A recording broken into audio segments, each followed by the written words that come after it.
Yesu n'umwami.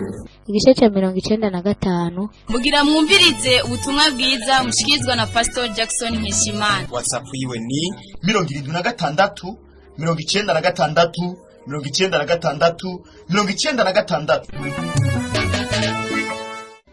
Ndizera ko aho biri biko biravuga ati aha twitabi ngo tumutwita abasuma kuko bamwe muri bo n'abantu biyubashe bize, abamwe muri bo n'abantu basenga kuwa Mungu neza cyane, abandi muri bo n'abantu basengesha kuwa Mungu, abandi muri bo n'abantu baririmba kuwa Mungu, abandi muri bo n'abantu bakora ibikorwa protocol nziza, abandi nabo bari mu basenzi, abandi nabo bari muraba n'abandi. Ariko ngirakubwire ko uno munsi ni byiza ko ukwihana kuko utazi impamvu Imana yagombye ko uno munsi tuvuga kuri ano majambo.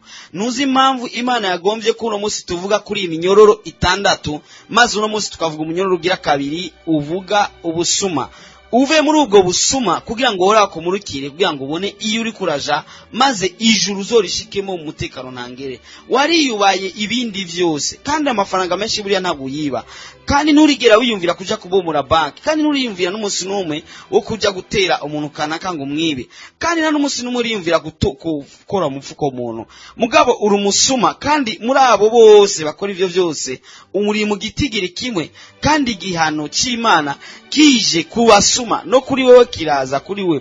Kandi atavyo wivye binini cyane, wivye gusa amafaranga 300 ya bus, wivye gusa amafaranga 50 bari bakugaruye bidaciye mu mategeko, waguze ku botike sinze ahane waguriye, mugabo bakaba bagusubije amafaranga 50 arenga ko, kandi ubizi neza ukaharura neza ugasanga ni 50 yarenze ko, mu gishingo cyo kuyasubiza ukayabandanyana wowe ubaye musuma.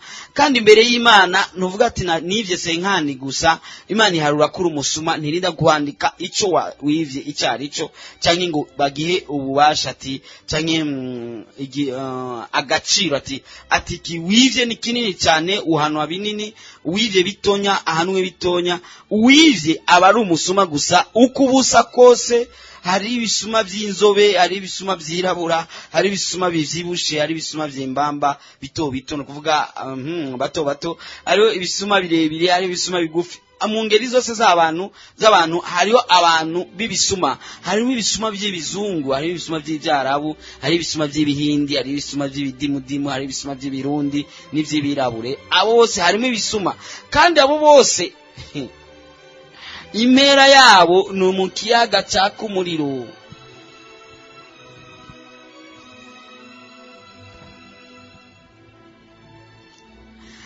Ntigitangaje kubona ugendagenda kandi warabushwe.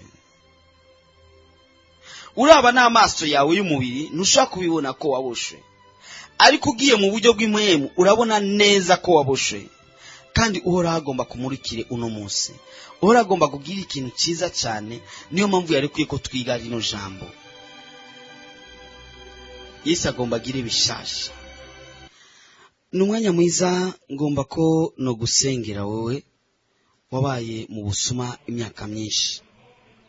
Urashaka ko wabimazemo imyaka 5, urashaka ko wabimazemo imyaka 10, urashaka ko wabimazemo igihe kirekire cyane, cyangwa urashaka ko wabimazemo igihe gito cyane. Nacyo bitwaye igihe cyose wabibazemo, nacyo bitwaye umwanya wose wabimazemo. Urahagomba kumurikire uno munsi, uragomba kugirira neza uno munsi. Ubusuma bwawe wabayemwo cyane, wawayemwo mu gihe kumbure kitoroshe cyane, wawayemwo kumbure uragerageza kwibwira ko ari kubera ubukene. Mugara abandi bakene izo kuzanira abandi bakenye cyane, bari bakenye cyane kurusha wewe, ariko bativye kubera boba bakenye. Urashaka kuvuga ko kumbure nuko uba mu gihugu kifise imico y'ubusuma, ariko irashaka kuzanira abandi baba mu kindi gihugu cyoba kifise imico cyane y'ubusuma gose, ariko kandi ugasanga barahagaze neza cyane. Abantu bari bakugezaho biba abadamu b'abandi, abantu bakibagezaho biba abagabo b'abandi. Urabizi ko wivye umugabo w'abandi, urabizi ko wivye umudamu w'abandi. uwo n'umunyororo ukuboshe kandi bidakunda kushwa kwinjirana mu ijuru n'umunyororo. Hari iminyororo 6 tuzobandanya tuvugana. Ubushize twavuganye ku munyororo umwe, uno munsi tuvuganye ku munyororo ugira 2. Hari igihe ushobora gusanga iminyororo yose 2 uyifise canke 3 n'5 canke yose 6. Mugabo rero ndagomba kohora kumurikira akugiriye neza kuva uno munsi agucagagurire ya migozi yose kuboshe, ya minyororo yose kuboshe ihereye kuri uwo munyororo w'ubusuma. Umunyororo w'ubusuma warakubangamiye cyane, kandi ikindi gihe hari ikindi gihe wiyumvira kubivamo bikanka, ari ikindi gihe wihangana n'ukuri indwi yose gahera utivye, ukwezi kose kugahera utivye, ariko hora hagomba kubwiye neza n'ubugisura kwiba, kuko birababaje umuntu mwiza nkawe Imana ikabikuzi nk'umusuma, umuntu asenga neza nkawe Imana ikabikuzi nk'umusuma, wanashaka niyo Bibiliya ukoresha niyo wivye.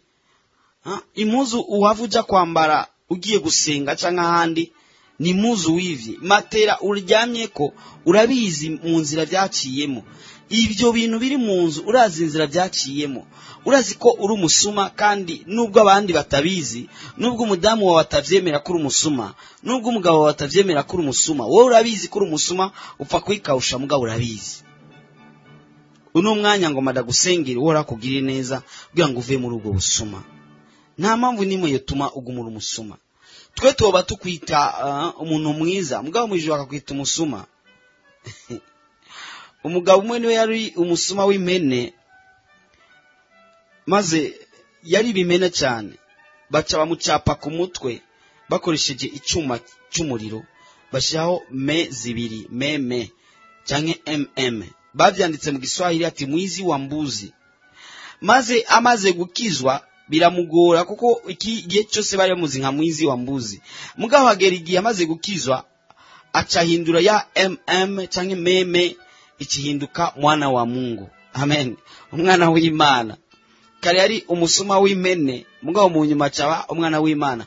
Nuvuga ko nawe bishobora guhinduka, urashobora guhindura ya mazina bakwita mbere abantu batakuze. Ahanini simvuga bya bisuma bya karuhariwe, byo byaraboshwe cyane, mugabo navyo nyene bya bindi bomora amazu. Nimba biriko biranyumva, ndabasavye ko muhagarikira ngaho, ayo mwivye n'ivyo mwivye birahagije. Mugabo kandi ndiko mbwira bya bisuma bindi byita ko ari bito bito, bitazwi cyane imbere y'amategeko y'ibisuma, bitazwi cyane muri bya bindi by'ibisuma. Umunsi uri izina rero uzofatwa, kandi uzoca wibuka no majambo nari kumvuga kuri radio. Reka ndangirize ndakubwira akagani k'umusuma n'umurozi. Umurozi yari baramubangamiye muri quartier abamo, kubera bamuzi ko ari umurozi, acafata umugambi wo kuja kubaka handi hantu. Muhejeje kumviriza ubutumwa bwiza mushikizwa na Pastor Jackson Nkeshimana. WhatsApp yiwe ni 76 96 96. Urashobora kandi no kubisanga kuri Facebook yiwe canke YouTube yiwe. Ukaba wahezagiwe burungikire n'abandi.